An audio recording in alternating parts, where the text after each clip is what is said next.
another episode of Women in Focus. Our Woman in Focus today belongs to the field of law, and that too, copyright law.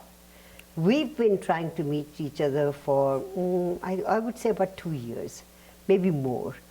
And today she is in the studios. Her name is Mira Sundra Rajan. I hope I'm pronouncing your name right. Yes, absolutely. Thank you. Welcome to our program. Thank you so much. I'm so excited that we're finally able to meet. The very first time you wrote to me, I was so excited because copyright law means a lot to me too. Sure, of course. You know, and then we couldn't meet. It's so disappointing. Yeah, for me How are too. you doing? I'm doing very well, thank you. Just having the flutters about being here with you, and yeah, it's wonderful. I know your program for a long time, and you've brought so much attention to the interesting work being done by South Asian women in particular. So let me take this opportunity to thank you, not just for me, but for your program. Well, thank you so much for saying that. It is such a rewarding profession that I am in. I myself feel, when I finish a job, I feel, I've done something, You've accomplished, you've told a story. Absolutely. And it's the stories that I want to tell. And every woman has an amazing story. Yeah. And I want to tell your story. So, first of all, when I read copyright law, let's just decipher copyright law. And that too for artists, because I understand your new book is coming up. Yes, absolutely. Yeah. That is such a great question, because we hear so much about copyright law all over the place really these days, Right. very much in the media as well as in government. We hear about it a lot in connection with artificial intelligence. And for a lot of people, I think it seems like this very esoteric thing that's somehow part of the high-tech world, and we don't really know much about it, we're not much in contact with it. But I think it's so important to remember that copyright law, at a basic level, it's for the people, it's for the public, and it's for authors and artists. Right. And that is the very origin of modern copyright law. It was way back in the early 1700s, the first modern copyright law came into being, and it gave to authors the rights in their own books. Wow. In their own writings. Prior to that, they did not have any right. No, prior to that, it was censorship. Really? And that's something that people often forget. But, going back to the UK, which is where modern copyright law is said to have its origin. Now, as a person of Indian origin, I have to say that these concepts were well recognized in India before modern copyright law. And we can talk a little more about that if you like. Yeah, because I know your background is just amazing. I want to say that your great-grandfather Yes. Was also a person who was gung-ho about this. Yes. So can we talk a little bit about your great-grandfather? Oh, as much as you like. My great-grandfather, C. Subramania Bharati, who lived from 1882 to 1921. Wow. And is a national poet of India. That's right. Who wrote in the Tamil language of South India. Mahakavi of Tamil. Mahakavi Subramania Bharati. Yes. Thank you, that's exactly right. And so he was actually a very interesting figure because he was a poet, and poets have a reputation for being very impractical. But he was not impractical. Yes. He was both a great idealist and an extremely practical, witty, humorous, and in fact quite ironic person, who looked around and saw in particular the hypocrisies of the British rule. Yes. And he went to the British and he wrote so many documents, letters and essays and articles, letters to members of parliament in Britain, if you can imagine, at a time when he was an outlaw, for no reason other than the fact that he was writing in favor of Indian freedom. Wow. And he claimed the British legal system and the British system of rights. And he said, the British people and the British government put so much emphasis on freedom of speech. Right. Yet. Who is that for? Yeah. We Indians also are human beings, and we also have a right to freedom of speech. Right. So don't be hypocrites. If you're going to recognize freedom of speech, recognize it and give that to us Indians as well as our entitlement. So can you imagine? He's a poet. He could as well have been a very good lawyer. He could have been. He knew what it was all about, and he knew the importance of law in maintaining a just society. Yes. Which is what he really cared about. But his life has been, full of struggle as well. Oh, I mean, enormous amount of struggle, because he was a visionary, and he saw, truly in the meaning of visionary, he saw into the future. Where I live now in the Bay Area in California, Silicon Valley, everybody's a visionary. So he was not that kind of visionary. He was somebody who could see far into the future, and his vision of society was a society where people would be equal, have human rights, respect each other, not just tolerance, something more than tolerance. Embrace the diversity and love it as part of the expression of the divine. Wow. And to think he died in 1921. So how far in advance of his time he was. At that time it was advanced, today it's still advanced. It and is. Everything he wrote is still relevant today. But this is why, as you say, his life was in many ways a life of struggle, at a very practical level, because on the one hand, he was a person driven by ideals and vision, and he had a capacity to think propositions through to their end, just as I said about freedom of speech. Yes. Oh, okay, so we're going to recognize freedom of speech. But that means everybody should have freedom of speech. Yes. Everyone is entitled to that, all humans. So, of course, that put him at odds with the British government. And his own community, too. And then, on the other hand, he was saying these rather unpopular ideas at the time. Yes.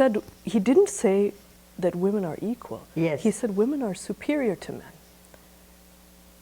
Because he said that... That must have made some people have their nickels in a twist. Yeah, very nicely put.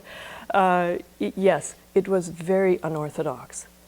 And his position was that women are the keepers of culture. In fact, he said both the makers and the keepers of culture. And that civilization essentially is the process by which the feminine civilizes the masculine. Right.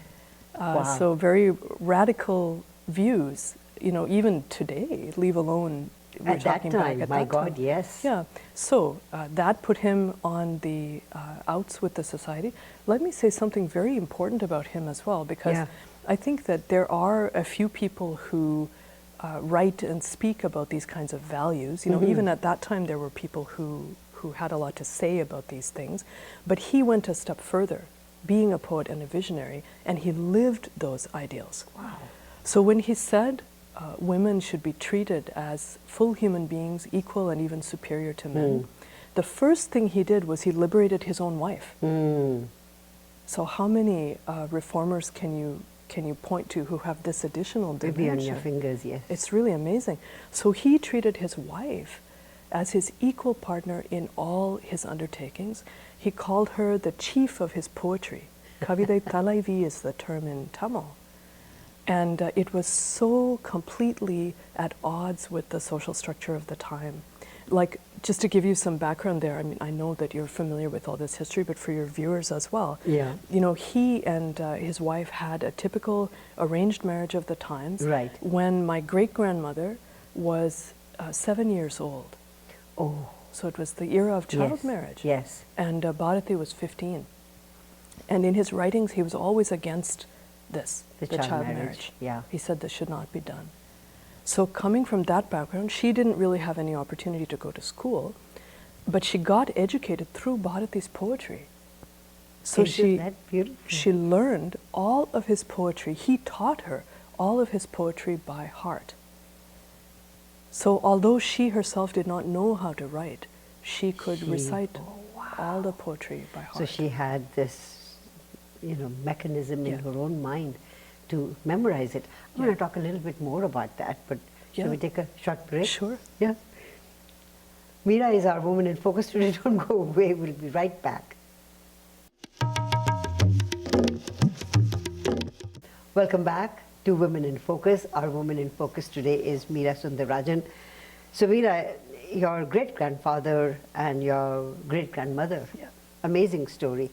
So your mother probably, for them they were grandparents, right? Yes. So a lot of impact on your mom too, I guess. Oh, huge impact on my mother. Yeah. So it's actually a very interesting story, and I kind of have to go back in the generations to explain about my mother as well. So my great-grandfather, of course, was the poet, and then he died at a very young age. Yes. He was 38, almost Wow, 39. in those days people died younger as well. Well, I think that he was, particularly as a result of the hard life that he had, you know, and he died in a bit of a strange incident, which is that he was struck down by a temple elephant that he had befriended. And the elephant was out of sorts one day, and so he went to the temple to see the elephant, and it actually knocked him down, and then stopped, you know, because it recognized him. This is our theory. Of course, we don't know what was in the mind of the elephant. Yes. But his body at that time was greatly weakened. You know, what happened, the British had outlawed his writing. Right. So that's a little bit tricky if you're a writer, because you're making a living out of your writing. And you need to be able to sit, write, publish, and they had proscribed all of it. So what he ended up doing was he fled British India to live in Pondicherry, which is an enclave carved out of what is now Tamil Nadu state. Right. Just a short distance, a few hours drive from Madras today. The rainiest place in the world. Is it? Yes, I understand. Yeah, I thought that was Vancouver. But yeah, it's a beautiful seaside town, but it was governed by the French at that time. Yes. And so they, of course, were sort of playing their hand at that time, competing with the British on Indian soil. Right. So there was a colony of exiles, many nationalists from North India as well. Were there. Aurobindo Ghosh was my great-grandfather's close friend from Bengal, and many others were there. So he went to live there, and then finally he couldn't stand being outside British India anymore because he needed to be able to reach the people there. So he came back, and when he exited Pondicherry, the British police caught him and put him in jail. So for 2 months he was in jail. Then he came back to Chennai. So I think he was physically weakened by all of these experiences, and then this was really the final blow to him. Final blow. So anyway, he was very young, and what happened, he was trying to make a collected edition of his works at that time, which were very popular in South India. And he died before that could be completed. And as I mentioned, he considered Chellamma, his wife, to be his partner in all these undertakings. So she decided that she was going to publish the completed edition of his works. And she started on that project. Now, imagine her situation. She's a widow in that day and age. Nobody was more disadvantaged, I think, than Indian widows. So she had nothing. Literally, she had to take off the shirt on her back. You know, no blouse was allowed to be worn anymore. Wow. Head was shorn. Yeah. Completely. So she had to shave off her hair? Yeah. So all that tradition was imposed upon her and upon the family. Exactly. So she didn't let herself get discouraged by any of that, but she carried on and she published a few volumes. But there was only so much she could do, you know, and also no resources. No. So because he had not been earning anything significant, and where were they supposed to get money? Yeah. In fact, the story goes even further back, because my great-grandfather's father had tried to start a cotton industry in South India. Right. And that was run out of business by the British. Of course. He lost all his money in that and died. And this made a huge impact on Bharati, as you can imagine. So they had no resources.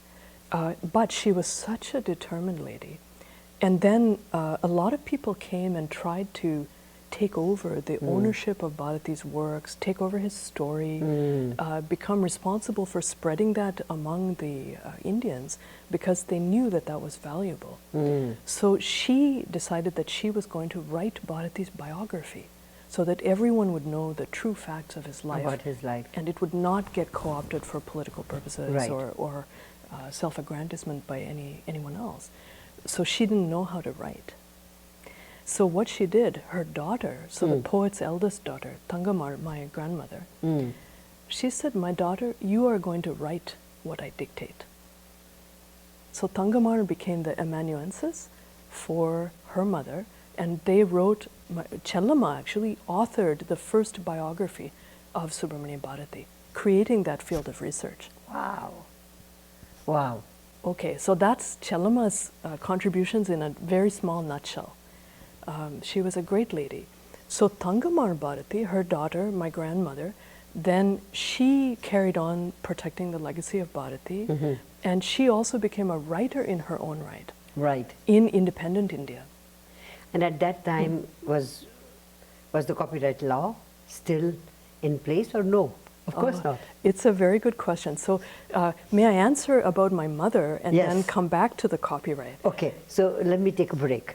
Then answer your mother's story and then the copyright law. Okay? Perfect. Mira is our woman in focus today.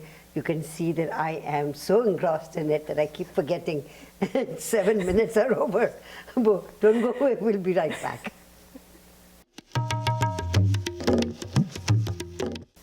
Welcome back to Women in Focus. Our woman in focus today is Mira Sundra Rajan. So Mira, you're going to tell the story of your mother first. Yes. And then we'll come back to the copyright laws. Perfect. Copyright laws are going to be a story on its own self, complete, okay? So let's finish this story. Yes, well, I was almost through the generation, so I was speaking about my grandmother Yes. then, who was someone who also became a writer, Right. carried on Bharati's legacy. Now notice the interesting thing here, speaking about women in focus, here are women in focus. That's right. Because Bharati had 2 daughters.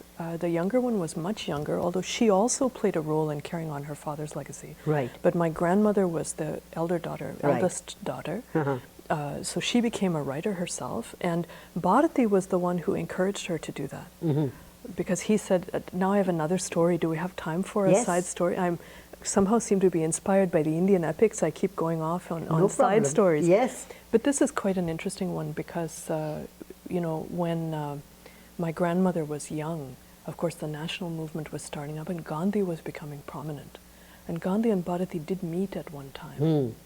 But Gandhi had created the campaign of the spinning wheel, the cloth. Cloth, cotton. That's right. So the handloom, that he encouraged people to spin their own cloth so they would not be dependent on the British mercantile, you know, exporting the supplies, cotton, and importing them back Importing, into yeah, India that's right. at a much higher cost. You know, Yes. it's an absolutely cruel economic system on which the imperialism was based. Yeah, well, they took all the industrial stuff out of India and made India non-industrial. You know, I think people forget that the main motivation for the British in India and other colonies, first and foremost, was economic. So when Gandhi started the cloth campaign, my grandmother, Thangamar Bharati, was so excited and enthused for the national cause. I mean, she was her father's daughter. So she immediately got the spinning wheel and started spinning. So her father came and saw this, and he said, I think you're misdirecting your energies. And it's wonderful that you're inspired by the national fervor. But my daughter, your job is not to spin. Your job is to write. That is our family's business, is writing. Our family's work is writing. So Wow. she took that and she became a writer. And then my mother, so her daughter, she had several siblings as well, 4 siblings. Right. But my mother was had a very special involvement in all this because she was the one who carried on the legacy in a very unique way. So my mother became the first person in the family to study for a PhD. And my mother's mother and father also greatly encouraged that. Wow. Education was a priority. When Chellamma Bharati died, you know, at a time, the great-grandmother, my great-grandmother, at a time when the family had no resources, she was lying on her deathbed in the ancestral house in Kadayam that she had. And she was calling out to the neighbors, who is going to educate these children about the grandchildren? So I believe that from there she had seen my mother and my mother's brother both got PhDs, my mother's younger brother. But my mother studied Bharati literature for her PhD. Wow. So she became the first person to specialize in Subramania Bharati's works in a scholarly context. So she had a double level of knowledge about Bharati because... Not only was she the great Yes. granddaughter, but she also... Exactly. So not only was she a granddaughter, but she participated in the oral tradition created by Bharati, who taught his songs. He actually sang them. So he taught his songs to his wife, to his daughters, And Thangamar Bharati taught her children the songs. Right. And my mother was the main person who got the knowledge from her mother and grandmother who brought her up. Both of them brought her up. Her grandmother died when she was 16. Yeah. So that's my mother's story. Finally, what happened when India became independent, the government of Madras province, as it had been Madras state, Tamil Nadu, then decided that Bharati's works were so important that they had to be shared with the public of India widely, and they had to do something to help with the publication. A good idea in principle, But not in practice. not in practice at all. So what they did was they took over the copyright. And I hesitate to say that they purchased it because the money that they paid for it was like next to nothing. Yeah. And nobody in the family blames the government for that because I don't even know if they had the money, to be honest, at that point. Right. It was a very difficult moment. No. Nobody knew what the future held. So they took the copyright, they paid a little bit of money to Chelama and to the two daughters. In fact, there were some transactions in the family before then. I won't go into all that, but this is the essence of what happened. The government still felt that they had to recognize Chelama and the two daughters of Bharat. And then the government found that they couldn't publish the full works either. It was too much of a project for them. So what they did was they gave the copyright to the public of India as a gift. Oh, wow. So any Indian could publish those works lawfully. So in a way, it kind of makes sense because Chelama Bharati's plan, which she wrote about, and she published her own words when she brought out those first books. And she said, after my death, it is my intention to bequeath Bharati's works to the public. Public, okay. So that mentality, I have to say, that has been so typical in my family, that my mother and father, grandmother, and great-grandparents, they never thought about getting anything for themselves. So recognize myself with him. Absolutely. I think every Indian, every person of Indian origin today would definitely see themselves in Bharati. We've only talked about your great-grandparents and your grandmother and your mother. We haven't even come to you. And the interview is all about you. So I'm going to have to stop this interview here and do another one, I guess. You have let me talk about the things that are closest to my heart and the people. Oh my God, they're very close to my heart as well. You are a great storyteller, Mira. I'd like to thank you for this part of the interview. Let's take a break and then we'll come back. Thank you so much. Mira Sundra Rajan has been our Woman in Focus today. Don't go away, we'll be right back.